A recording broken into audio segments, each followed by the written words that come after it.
Hello, everyone, and welcome to the Cinematic Schematic, the official podcast of the Cinematropolis.com, your home to thoughtful conversations on film, and this year's podcast media partner for the Dead Center 2023 Film Festival.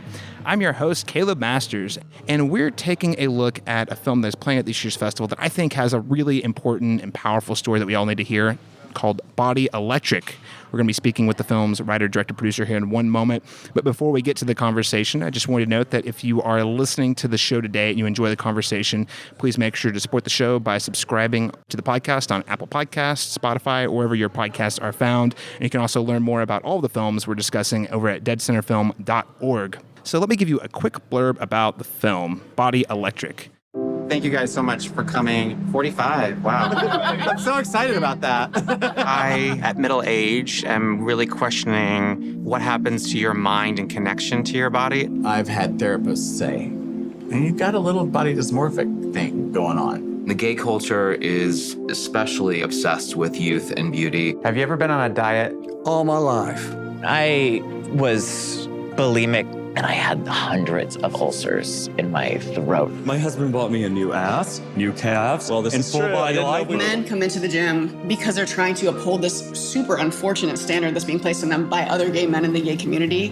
And it's wild to see. There are some, hurt men. When you look in the mirror, what do you see? According to a shortened version of the description from the Dead Center website, Body Electric is described as: the film follows queer filmmaker Nick Demas, his journey from dysmorphia to acceptance. Through focusing the lens, the film provides the queer community an opportunity for reflection and empowers the next generation to wholeness. And joining us today is the film's writer, director, producer, Nick Demas. Nick, welcome to the show. Thank you so much for having me. Well, hey, I came across the description for this film, and I have to, full disclosure, I haven't had a chance to see it, but I think this is a really important topic that's probably going to resonate with a lot of folks out there right now. So could you tell me a little bit more about your story and maybe what inspired you to put this story on film? Yeah, so I was turning 45, and I was looking at my own body and the fact that at 45, here I am in a culture that is obsessed with youth and beauty. And at 45, you start the decline. And the queer culture, particularly gay men, are incredibly obsessed with youth and beauty. And where was my place now in this community? And I'm looking at the fact that I don't have any role models of how to age. The generation before me, a good number of them died of AIDS. And before that, they were in the closet. And so here we are, this first large generation of queer people aging and no idea how to do it. And that was really sort of the impetus for the film. And then I read the statistic that of all men who have eating disorders, 42% of them are gay men, which is staggering. And I had my own issues, I had my own body stuff going on, then my own fears around aging, around what was happening to my body, how it didn't function the way that it used to, how it didn't look, quite honestly, in a very sort of vain way, how I didn't look the way I had. And that was really what began the journey. You're having this realization. Does this start as sort of like a very personal process? Hey, I'm just going to start documenting this. Or do you say, hey, is anyone even talking about this? At what point are you saying, I'm going to hit record and share this story? I knew that we were having these conversations behind closed doors. Gay men in particular talk about this a lot with each other. We almost bully each other about how we look. But nobody talks about it openly. Nobody was really honest about it. And so I said, okay, I'm grabbing the camera and let's start this conversation. Let's start a real conversation about this. And it began with gay men, but then I read yet another statistic that young people, 13 to 24, across the queer spectrum, 54% of them are diagnosed with an eating disorder at some point. Oh my gosh, wow. And that's when I thought, oh, we've got to broaden this film a bit past gay men, because clearly this is more than a gay male story. This is something about the spectrum of the entire rainbow, and it became more intersectional. And I began to reach to different parts of the community and dig in, because what I realized is that this is an issue that transcends queerness.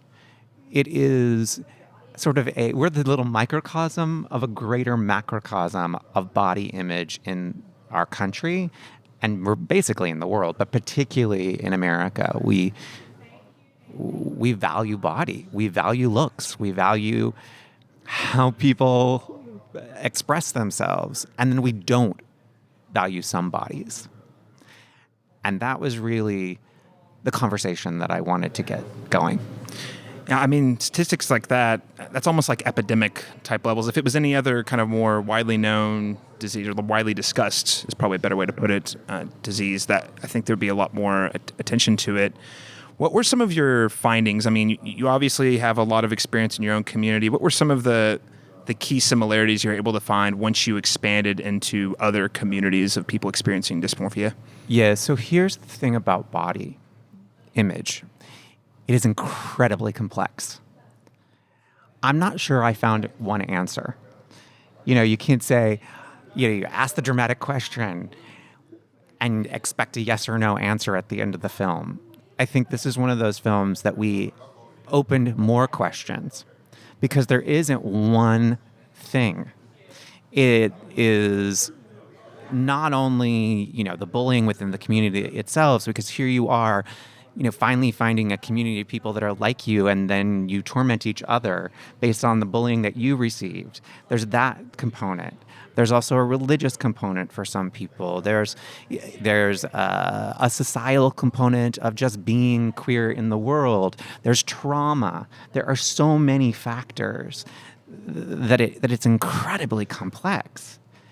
And kind of no two stories are exactly alike, which makes it even more interesting, ultimately. It kind of reminds me of the idea that the more specific you get, the more universal the idea gets. Because, I mean, how many people do you talk to? I mean, even the most attractive, air quotes, perfect bodies, you could talk to any model, and they probably have some, I'm too fat, or I'm too tall. So it seems like even though this is a very personal story, I mean, it's just part of the human experience in the year 2023. I love that you mentioned that, because I think it is Martin Scorsese who has sort of coined that phrase, right? Of the more personal, the more universal. And that is why we kept coming back to my story, and that I had to be completely honest in order for others to feel like they could be vulnerable and honest and real about this. And so we kept, while we would go into these, lanes, as one does in a documentary, we kept coming back to it was literally like putting a mirror in front of myself. That camera lens was reflecting, how can I be more honest about what's really happening with me? Was that challenging? to say the least. That's a great understatement. I'm kind of wondering, there's a lot of self-exploration. You have to be very deeply honest with yourself publicly. Yeah. How did you approach that? I mean, were there challenges along the way? Did you have a support system who kind of helped you in this filmmaking process? I have a therapist. That was very, very helpful. I had done a lot of the work. I had done work before on myself, right? So I showed up ready to go deeper, to explore more, because in my own personal journey, I had, experienced what we were talking about, things like bullying, and I also have trauma, sexual trauma in my history that we talk about, because that was a major factor for me doing this film, right, is my own body shame. And I knew that I had to step up. And each step of the way, it cracked me open a little bit more and more. And I just kept saying to myself, lead with the heart. And that Scorsese quote kept coming to me. Wow. What would you say in terms of things that you learned? Again, going back to the Scorsese quote, the idea, actually seeing that in practice and reality. What were some of the things you learned or took away from the actual filmmaking process? Ooh, that's really good. So many different things. I think as a doc filmmaker, you set out with an idea. And of course, as you know, with documentary, you follow the story or find the story, or it comes in. With this particular documentary, we could have gone in 5,000 different directions. And so I had to continually remind myself to stay true to my artist, stay true to the story that I wanted to tell, because it is so complex. I could have gone on 5 different journeys within a day, right? Based on what these incredible people were sharing with me. And I learned that when you ask a real question, people are willing to really open up and respond. And I think in this world right now, where we're so divisive and so let's just tweet at each other, that when you actually sit with somebody, despite your differences, despite anything that you would think would make you not like the other person, when you crack open that heart and you really dive in with somebody, they're really willing to be vulnerable and share with you, and you forge these connections with people that are incredible. And people are willing. That's what I learned. People are really willing and really want to share themselves in a real way. So you had a number of incredible interviews in this documentary. Any of those you want to talk about or highlight that maybe stuck out or at least kind of tied into some of the larger common themes in your own story? Yeah, so many incredible people, including the late Leslie Jordan, who is really honest in this film about his own journey as a shorter guy, as somebody who is not the most masculine guy. He was really funny and profoundly incredible.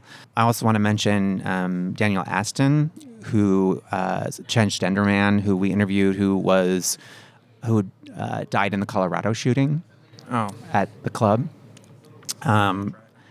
Yeah, and that was really, really rough. We're so grateful to have his words and to have spent time with him, because he was an incredible man, incredible. And then, there's people like this wonderful man, Greg Lippy from Dallas, who's probably the most similar to me in story, from steroid use to excessive dieting. There really was this spectrum of people. And interestingly, ladies too, right? This wasn't just a male documentary. We also reached out to the queer femme community, to lesbians, and got their take, which they all say is slightly different. And so I learned that while, like you said, everyone has that body stuff, like we all can, that there is that universal, it just is just slightly different for everyone. For everybody. Yeah. In terms of the experience you're hoping people have with the documentary, they go and watch it, credits roll. What do you hope is the experience or feeling or ideas that they can take away to sort of think about after it's done? I really want them to examine their own body issues. We all have them. Let's just be honest. We all have them. I've never, and it doesn't, and like you said, it doesn't matter if it's a model or the most jacked guy in the world, they're at times, sometimes the most freaked out about their bodies, which is fascinating. And we live in this world of body positivity.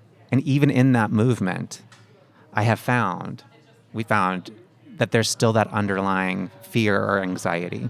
So first looking at themselves, and then second, having this conversation.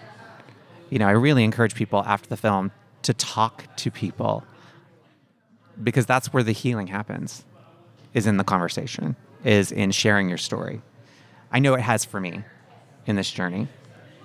Well, Nick, again, thank you so much for being vulnerable and putting your story out there. It takes a lot of courage, and like you say, just because you're having to more than anybody, address yourself in a very deeply personal way in front of an audience. So very thankful that you brought your film Body Electric to Dead Center. Is there anything else you'd like to share about the film before we wrap up today? I'm really, want to say I'm really grateful to those that stood up and were vulnerable and honest. It was really, really important to me that this wasn't a surface level documentary about body, which it could have gone really easily, but that people were really honest. And for that, I'm grateful. How did your experience living in Oklahoma perhaps influence or impact your personal story that makes its way into the film? So it was really important to me while I, lived in New York City when we started this documentary. I had previously lived here. And it was really important to me to get perspectives from not just the liberal elite, right? I wanted to get perspectives from across the spectrum, and conservative, liberal, didn't matter to me, the politics of it. But I wanted to see, is it different in the middle of the country? Is the expectation any different? What does that mean? And so we shot here in Oklahoma as well. And that was really, really important for me to get that perspective. And guess what? People are people. I kind of knew that going in, right? But I did want to explore it. And I did want to make sure that this area of the country was also represented. And so we came here to shoot. And so it's now this incredibly full circle moment for me to come back to a place that I lived, that I love, and to share this story. All right. Well, Nick, where can people keep up with the film and you online if they want to see more film festivals or when the film will be publicly available? BodyElectricDoc.com. And then you can follow me at the Nick Demas. All right. Nick Demas, thank you so much for joining us at the Cinematic Schematic today. Thank you so much. And listeners, make sure, again, if you want to catch more exclusive Dead Center interviews, you hit us up on Spotify, Apple Podcasts, your preferred podcast app, or read all of our coverage over at thecinematropolis.com. Thank you so much for joining us. We'll catch you again next time.